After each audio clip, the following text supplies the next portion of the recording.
Bismillahirrahmanirrahim. Assalamualaikum warahmatullahi wabarakatuh. Alhamdulillah, hadana lihada wa ma kunna linahtadiya laula an hadana Allah. Asyhadu an la ilaha illallah wahdahu la syarika lah.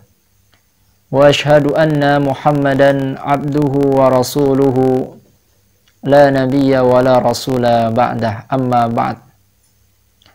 Akhwatal iman, a'azzani Allah wa iyyakum ajmain. Alhamdulillah, kita dapat kembali memuji Allah Azza wa Jalla atas segala limpahan nikmat dan karunia darinya, sehingga pada kesempatan kali ini kita dimudahkan oleh Allah untuk membacakan ayat-ayatnya, menyampaikan agama, risalah yang dibawa oleh Nabi kita Muhammad sallallahu alaihi salatu wasalam, sehingga dengannya pula kita bersolawat dan salam kepada baginda yang mulia Nabi kita Muhammad sallallahu alaihi wasallam, pada para sahabatnya, para tabi'in, tabi'ut tabi'in, dan kepada seluruh kaum muslimin dimanapun mereka berada, yang senantiasa beristiqamah dan terus meniti di jalan manhaj salafus salih sampai tegaknya hari kiamat. Kemudian ikhwatal iman, azzani Allah, pada pertemuan kali ini kita masuk kepada kitab At-Tibyan fi Adabi Hamalatil Quran. Ya, kitab At-Tibyan, adab menghafal Al-Quranul Karim, yang ditulis oleh Imam Abu Zakaria Yahya bin Syaraf An-Nawawi rahimahullahu ta'ala. Kitab ini sangat unik dan sangat bagus apabila kita membaca kemudian memahaminya, karena di dalam kitab ini berkonsentrasi kepada bagaimana adab-adab penghafal Quran dan bagaimana metode-metode menghafal Al-Quran yang baik, dan ini sangat dibutuhkan oleh semua dari kita, para santri, para santriwan, dan kepada seluruh penghafal Quran di atas muka bumi ini. Mudah-mudahan setelah kita mempelajarinya, kita mendapat petunjuk dari Allah Subhanahu wa Ta'ala, agar Allah Azza wa Jalla memudahkan kita dalam menghafal Al-Quranul Karim. Kita berawal dari keutamaan pembaca ikhwatal iman dan menghafal Al-Quran. Ya, keutamaan pembaca dan penghafal Al-Quranul Karim. Berawal dari firman Allah Subhanahu wa Ta'ala pada Quran surat Fatir ayat 29 sampai 30. Kata Allah Azza wa Jalla di sana, "Innal ladzina yatluna kitaballah."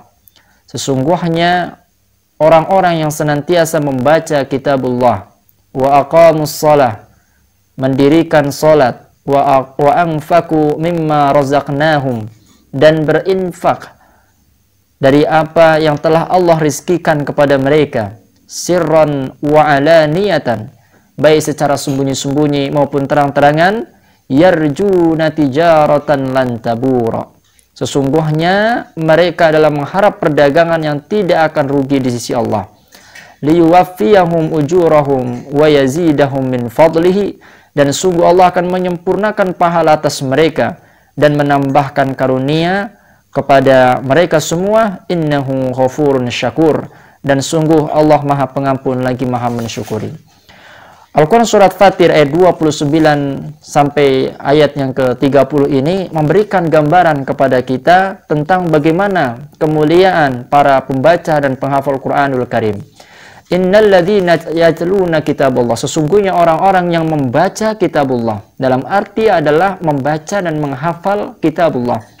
Orang-orang yang kemudian melaksanakan salat dan berinfak atas rezeki yang Allah berikan kepadanya, baik secara terang-terangan ataupun sembunyi-sembunyi, maka Allah Subhanahu wa Ta'ala memberikan keutamaan yang lebih pada 3 orang ini.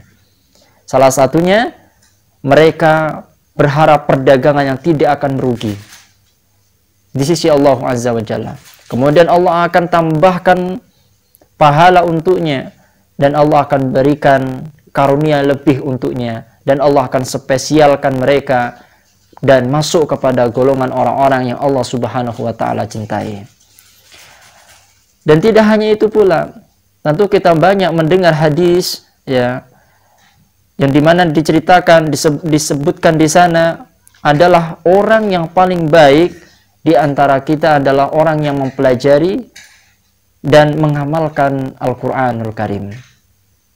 Disebutkan dari sahabat Utsman bin Affan radhiyallahu taala anhu bahwa ia berkata, Rasulullah sallallahu alaihi wasallam bersabda, khairukum man ta'allama al-Qur'an wa 'allamahu. Sebaik-baik kalian adalah orang yang mempelajari dan mengajarkan Al-Qur'an. Maka sungguh indah ikhwatal iman, hadis ini dirilis ya oleh Imam Abu Abdullah Muhammad bin Idris bin Muhammad bin Ismail bin Ibrahim Al-Bukhari dalam kitab sahihnya. Dan kitab sahihnya adalah kitab yang paling sahih setelah Al-Quranul Karim. Di sini ada motivasi yang besar. Di antaranya adalah siapa yang mempelajari, yang menghafal Quran, kemudian mengamalkan, maka mereka adalah sebaik-baik manusia. Manusia yang paling bermanfaat di tengah-tengah kita. Masya Allah. Dan juga diriwayatkan dari Aisyah radhiyallahu ta'ala anha, ia berkata bahwa Rasulullah sallallahu alaihi wasallam bersabda, alladzi yaqra'ul Qur'an wa huwa mahirun fihi ma'as safara al-kiram al-bararah. Sungguh orang-orang yang pandai membaca Al-Qur'an akan bersama para malaikat yang mulia juga. Ya. Walladzi yaqra'ul Qur'an wa yatata'ata fihi wa huwa syakun 'alaihi lahu ajran. Adapun orang yang membaca Al-Qur'an dengan terbata-bata dan susah payah, maka dia akan mendapatkan 2 pahala. Ikhwatal iman azani Allah. Siapa di antara kita yang membaca Al-Qur'annya dengan baik, tajwidnya baik, tafsirnya baik, ya, maka dia bersama dengan malaikat yang berbakti kepada Allah. Otomatis orang-orang yang berbakti ini akan Allah Subhanahu wa taala berikan karunia yang lebih untuknya. Dan barang siapa yang didekati oleh malaikat-malaikat Allah yang memang berbakti, la ya'sunallaha ma amarahum wa yaf'aluna ma yu'marun, adalah orang-orang yang khusus dan orang-orang yang Allah muliakan di atas kemuliaan. Dan di antaranya adalah orang yang membaca Al-Quran dengan kemahiran yang luar biasa. Dan tidak hanya ini, tentu kita ketahui mereka yang sedang berusaha mempelajari Al-Quran dengan cara memulai materinya dari pembelajaran Iqra, dia membaca Al-Quran dengan terbata-bata, tetapi Allah Subhanahu wa taala masih memberikan untuknya pahala. Pahala yang pertama, pahala karena dia mau belajar membaca Al-Quran. Dan pahala yang kedua, pahala dia membaca Al-Quranul Karim. Maka sungguh luar biasa ikhwatal iman. Dan keterangan daripada hadis yang kita sebutkan tadi diriwayatkan oleh Imam Bukhari dan Imam Muslim dalam kitab sahihnya. Mudah-mudahan kita termasuk golongan orang-orang yang membaca Al-Quran bersama ya para safara al-kiram al-bararah, para malaikat yang mulia dan berbakti kepada Allah Azza wa Jalla. Dan ada satu hadis juga dari Abu Musa al-Asy'ari radhiyallahu taala anhu, dan tidak kalah pentingnya hadis ini mengingatkan kepada kita semua akan pentingnya ya membaca dan menghafal Al-Qur'anul Karim. Disebutkan di sana, matsalul mu'min alladzi yaqra'ul Qur'an mithlu utrujah. Sesungguhnya perumpamaan orang-orang yang membaca Al-Quran dan dia mukmin, maka seperti buah utrujah. Apa itu buah utrujah? Rihuha tayyibun wa ta'muha tayyibun. Sesungguhnya buah utrujah adalah aromanya sedap, aromanya harum, wa ta'muha tayyibun, dan rasanya sangat lezat sekali.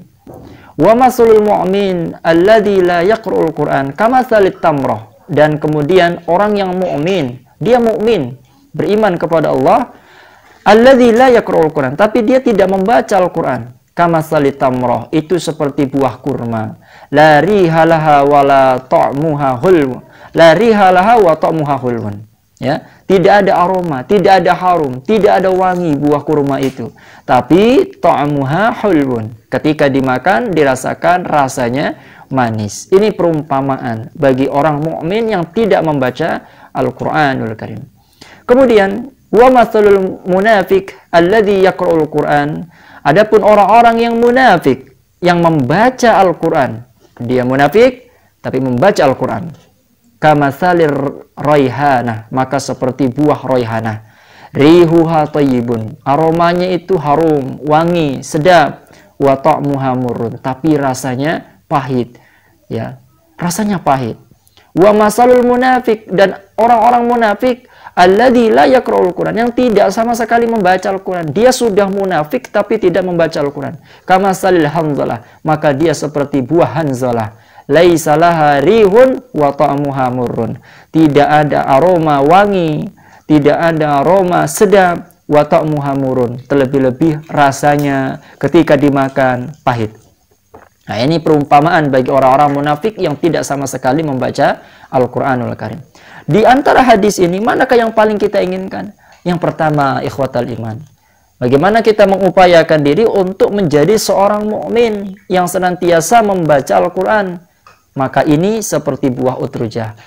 Warna harumnya sangat enak, sangat sedap, ya. Dan rasanya juga manis. Inilah impian kita semua, dan ini menjadi motivasi para penghafal Quran, ya, dan para pembacanya. Naam, ikhwatal iman azani Allah. Kita lanjutkan. Ada hadis diriwayatkan oleh Umar bin Al-Khattab radhiyallahu ta'ala bahwasanya Nabi sallallahu alaihi wasallam bersabda, Innallaha ta'ala yarfa'u bihadzal kitabi aqwaman wa yadha'u bihi akharin. Ketahuilah ikhwatal iman, sesungguhnya Al-Qur'an ini adalah barometer akan Allah muliakan suatu kaum. Allah akan memuliakan hamba dengan Quran. Bahkan Allah akan memuliakan suatu kelompok yang besar. Negarakah itu, kaumkah itu, pun dengan Al-Qur'an.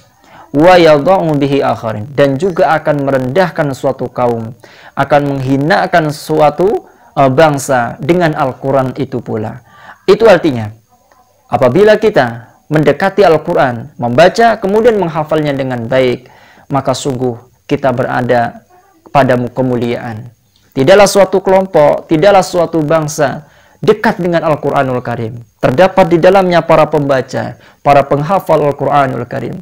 Maka negara tersebut, bangsa tersebut adalah bangsa yang Allah Subhanahu wa Ta'ala angkat derajatnya. Semakin dekat dengan Quran, semakin Allah angkat derajatnya. Bagaimana tidak? Allah memberikan anugerah, Allah memberikan keutamaan yang unggul kepada kota Madinah dan kota Mekah. Kenapa penyebabnya? Dua negara tersebut adalah dua negara yang Allah muliakan. Bahkan Dajjal pun tidak akan bisa masuk ke dua negara tersebut. Kenapa? Alasannya karena Madinah dan Mekah tempat Al-Quran itu turun. Manusia terbaik yaitu Rasulullah SAW menjadi mulia. Kenapa menjadi mulia? Yang pertama, pada diri Rasulullah SAW wahyu Al-Quran itu turun. Malaikat Jibril menjadi raja dari para malaikat itu sendiri. Kenapa? Karena malaikat Jibril menyampaikan wahyu Al-Quran kepada Rasulullah SAW. Maka seluruh yang berdekatan dengan Al-Quran maka menjadi mulia. Kita menjadi mulia karena penyandang, pembaca, dan penghafal Al-Quran. Namun ikhwatal iman, perlu kita garis bawahi, itu berlaku kebalikannya. Bila kita hari ini jauh, sejauh-jauhnya dari Al-Quranul Karim, maka kita pun akan mendapat kehinaan dari Allah Azza wa Jalla. Suatu kaum yang jauh dari Al-Quran pun akan mendapatkan kehinaan. Maka kita berbangga karena kita menjadi bagian para pembaca dan penghafal Al-Quranul Karim. Mudah-mudahan Allah mengangkat derajat kita semua. Kesungguhan kita dalam membaca dan menghafal Al-Quranul Karim tidak akan sia-sia di sisi Allah Azza wa Jalla. Bacalah Al-Quran ikhwatal iman, fa innahu ya'ti yaumal qiyamah syafi'an li ashabihi. Bacalah Al-Quran sebanyak-banyaknya. Jangan terus bosan dan jangan putus asa. Fa innahu ya'ti yaumal qiyamah, karena sesungguhnya Al-Quran itu akan datang pada hari kiamat, syafi'an li ashabihi. Sebagai apa? sebagai pemberi syafaat untuk pemiliknya. Hadis ini diriwayatkan oleh Imam Muslim rahimahullah ta'ala. Hatta saking mulianya para penghafal Quran itu, Rasulullah Shallallahu Alaihi Wasallam pernah bersabda, La hasada illa fisnatain. Tidak ada hasad kecuali pada dua orang. Rajulun atahullahul Quran. Seorang pemuda yang Allah anugerahkan pada dirinya Al-Quran. Dia mampu membaca dengan baik Al-Quran. Dia mampu menghafalnya dengan sempurna. Fahuwa yakumu bihi ana al-laili wa anna an-nahar. Dia sholat malam di tengah malam dan dia membacanya baik malam maupun siang harinya, maka sungguh ya pemuda ini patut untuk kita hasad dengannya. Wa rajulun atahullahu malan fahuwa yunfikuhu ana al-laili wa ana an-nahar. Pemuda yang kedua yang kita boleh iri kepadanya adalah seorang pemuda, seorang lelaki yang Allah Subhanahu wa taala berikan harta bergelimah, harta yang banyak, fahuwa yunfikuhu, dan dia menginfakkan harta tersebut ana al-laili wa ana an-nahar, setiap malam dan setiap siang hari. Artinya apa? Artinya tidak ada hasad kecuali pada dua pemuda ini. Tidak boleh kita hasad kepada manusia kecuali bolehnya hasad kita kepada dua pemuda ini. Yang pertama, kita boleh hasad kepada para penghafal Quran yang mampu dengan mudah menghafal Quran, mengamalkannya pun dengan mudah, kemudian merealisasikan dengan senantiasa membacanya di setiap malam dan siang hari. Dan yang kedua, seorang pemuda yang Allah berikan harta kekayaan luar biasa, hartanya banyak, di mana-mana asetnya, tapi dia mampu menginfakkan bagian dari harta tersebut di jalan Allah pada malam dan siang harinya. Ini ikhwatal iman, dua pemuda yang boleh kita iri kepadanya. Selain ini, maka iri itu iri yang dibenci oleh Allah Azza wa Jalla. Ikhwatal iman yang azzani Allah wa iyyakum ajmain. Maka tidak ada sia-sianya menghafal Quran dan membaca Al-Quranul Karim. Tidak ada sia-sianya. Bahkan Rasulullah SAW menyebutkan saking banyaknya kebaikan ketika membaca dan menghafal Quran. Rasulullah SAW bersabda, Man qara'a harfan min kitabillah falahu hasanah. Siapa yang membaca satu huruf dari Al-Quran, maka baginya satu kebaikan. Wal hasanatu bi asyri amsalihah. Dan satu kebaikan dilipat gandakan menjadi 10 kebaikan. La aqulu alif lam mim harfun. Tidaklah aku katakan, kata Rasulullah, alif lam mim itu satu huruf, bukan. Namun apa? Bal alifun harfun. Alif itu satu huruf, walamun harfun. Lam itu satu huruf, wa mimun harfun. Mim itu satu huruf. Artinya apa? Dalam bacaan alif lam mim terdapat 3 huruf. Satu huruf dilipat gandakan 10 kebaikan. Artinya alif lam mim ada 3 huruf, kita mendapat 30 kebaikan. Dan itulah keutamaan Al-Quranul Karim. Yang membacanya mendapat pahala, bahkan dilipat gandakan oleh Allah Azza wa Jalla. Jadi tidak ada sia-sia ikhwatal iman kita membaca dan menghafal Al-Quranul Karim. Kita senantiasa berdoa kepada Allah supaya kita dimampukan. Hari ini kita bisa membaca, mungkin hari ini juga kita terbata-bata. Usahalah, berusahalah, iqra'ul Quran, bacalah Al-Quran. Kapanpun, dimanapun, dalam kondisi apapun. Karena sesungguhnya tidak ada kesia-siaan dalam membaca, apalagi menghafal Quran.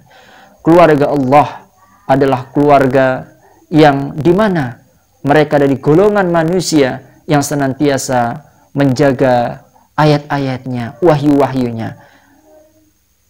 Dimana disebutkan dalam sebuah hadis, ya, bagian dari keluarga Allah adalah mereka, orang-orang para penghafal Al-Quran. Mudah-mudahan kita menjadi bagian daripada keluarga Allah, ahlullahu ta'ala, keluarga Allah Azza wa Jalla. Dengannya kita mengharap ridho, rahmat, dan surga Allah Azza wa Jalla. Mudah-mudahan termotivasilah para penghafal dan pembaca Al-Quranul Karim. Dan pada kesempatan kali ini kita akhiri pembahasan motivasi, ya, keutamaan pembaca dan penghafal Al-Quranul Karim. Hada wa syukran, jazakumullahu khairan katsir, wa barakallahu fikum ajmain. Assalamualaikum warahmatullahi wabarakatuh.